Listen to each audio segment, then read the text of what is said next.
As we look toward the rest of February 2026, the schedule is packed with potential landmines. Witness F's full testimony. Now that the delay tactics have failed, Witness F will begin dropping names.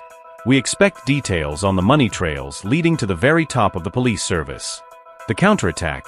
The generals implicated are not going down without a fight. We can expect more high court interdicts, challenges to the commission's mandate, and perhaps even leaks designed to discredit Justice Madlanga himself. The president's decision. Will Ramaphosa act on the suspension recommendations immediately, or will he wait for the final report? If he waits, he looks weak. If he acts, he risks a revolt within the security cluster. Conclusion. The commotion is the cure. The Madlanga commotion is unsettling. It paints a picture of a South Africa where the line between cop and criminal has not just blurred, it has vanished. However, many legal analysts argue that this commotion is necessary. For years, these allegations festered in the dark. The fact that they are now causing a commotion on live television means the wound is finally being opened and cleaned. Justice Madlanga, with his sharp rulings and refusal to be intimidated, has become the unlikely hero of the moment. As he noted in a recent ruling, "We are not here to play games. We are here to save the soul of the justice system." For the next 20 minutes, or however long you follow the news today, remember this. The noise you hear from the Madlanga Commission is the sound of a democracy fighting for its life. Murder, fear, and Witness D. Amidst the legal arguments and political posturing, the commotion is also a story of life and death. The shadow of Witness D hangs over the proceedings. Witness D was a whistleblower who was assassinated before he could complete his testimony. His death is the primary reason why Witness F is terrified and why the commission is taking extraordinary security measures. Ballistics expert Captain McAdlow also testified recently about being kidnapped by an investigating officer IO in the Armand Swart murder case, further cementing the terrifying reality that the bad guys are wearing badges. The atmosphere at the Bridget Mbandla Justice College, where the hearings are held, is tense. Heavily armed guards are visible, and the paranoia is palpable. This is not a standard inquiry. It is a war zone fought with affidavits. DA, EFF, and the capture the political opposition has seized on the Madlanga commotion to drive a narrative of a state that has lost control of its security apparatus. The Democratic Alliance, DA. The DA has been vocal, releasing statements on February 3, 2026, exposing that two officials implicated in the commission, Kimi Bihari and Linda Xashika, implicated in shielding corrupt EMPD officers, received massive 28% salary increases shortly after being appointed as heads of department in Ekurhuleni. 10. We cannot allow the Madlanga Commission to become yet another expensive exercise that produces reports without consequences, said a DA spokesperson. They are demanding that the president explain why these individuals are still on the public payroll. The president must testify movement. Perhaps the most dangerous development for President Ramaphosa is the growing call for him to testify. The ad hoc committee in parliament, led by Chairperson Soviet Lekanyane, is currently debating summoning the president. The logic is simple. If the police and justice system were captured under his watch, or continued to be captured post-2018, what did the executive know? Did they ignore Mkhwanazi's early warnings? Critics argue that the disbandment of the Political Killings Task Team, PKTT, a unit that was actually making headway, was a political decision that allowed syndicates to regroup. 11. They want Ramaphosa to answer for this. While the hearings rage in Pretoria, the political fallout is being managed from the union buildings. On December 17, 2025, Justice Madlanga submitted an interim report to President Ramaphosa.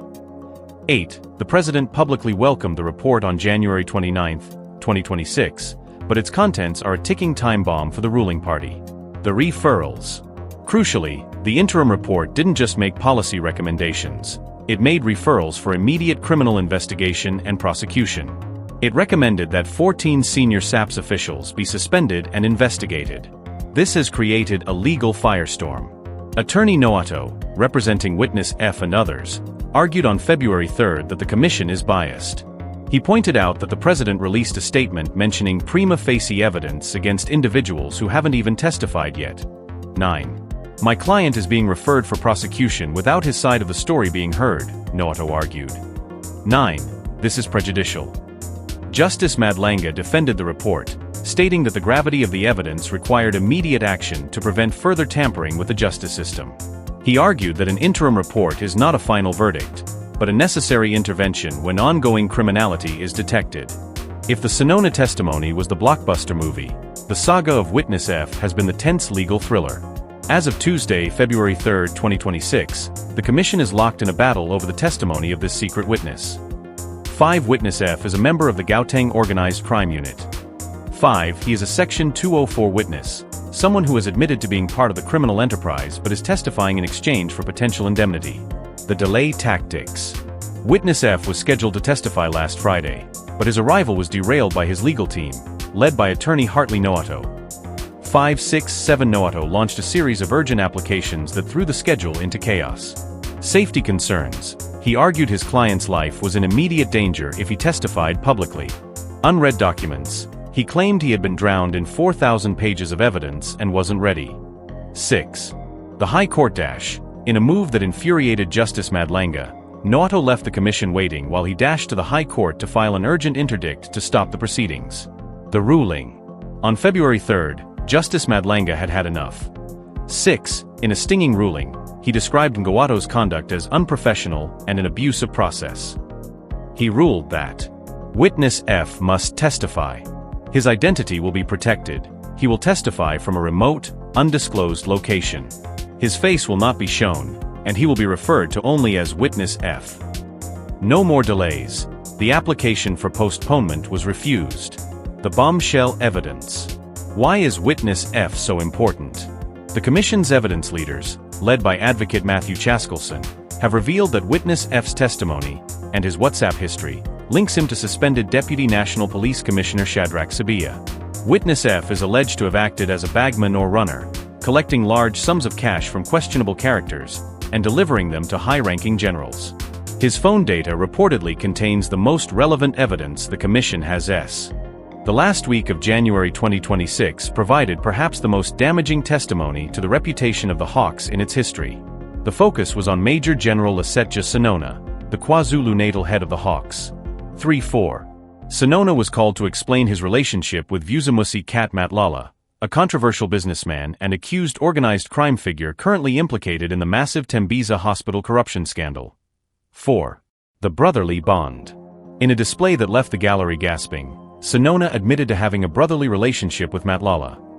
For despite knowing that Matlala was under investigation by his own unit, the Hawks, and the Special Investigating Unit, SIU, for the R$2.3 billion Tembisa hospital scandal, Senona continued to meet with him socially.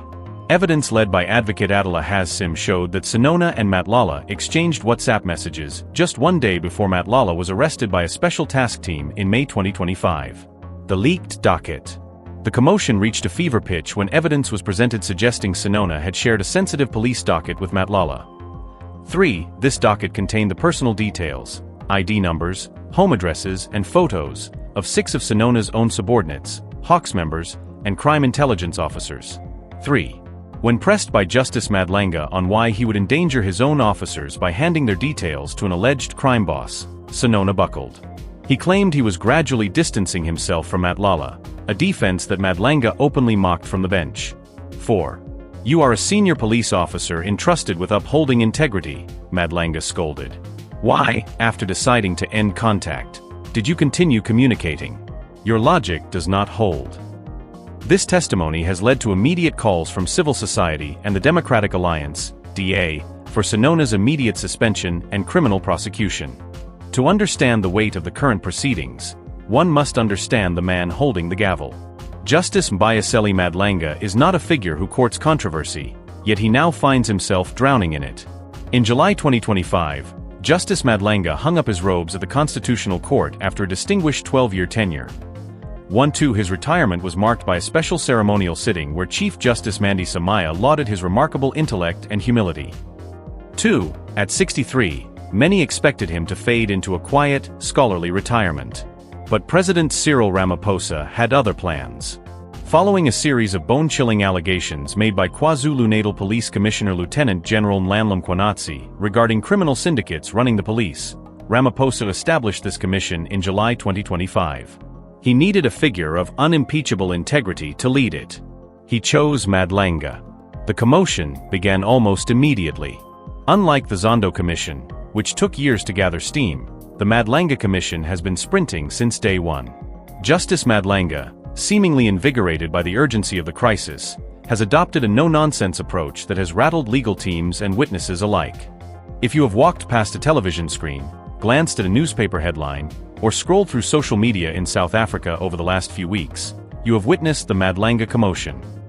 It is the colloquial term that has rapidly attached itself to the explosive proceedings of the Commission of Inquiry into Criminality, Political Interference, and Corruption in the Criminal Justice System. Chaired by the formidable and recently retired Constitutional Court Justice Mbuyiseli Madlanga, this commission was meant to be a methodical surgical procedure to excise the rot within the South African Police Service, SAPS, and the Hawks. Instead, as we move through early February 2026, it has turned into a spectacle of high drama, legal brinkmanship, and terrifying revelations about the extent of state capture 2.0.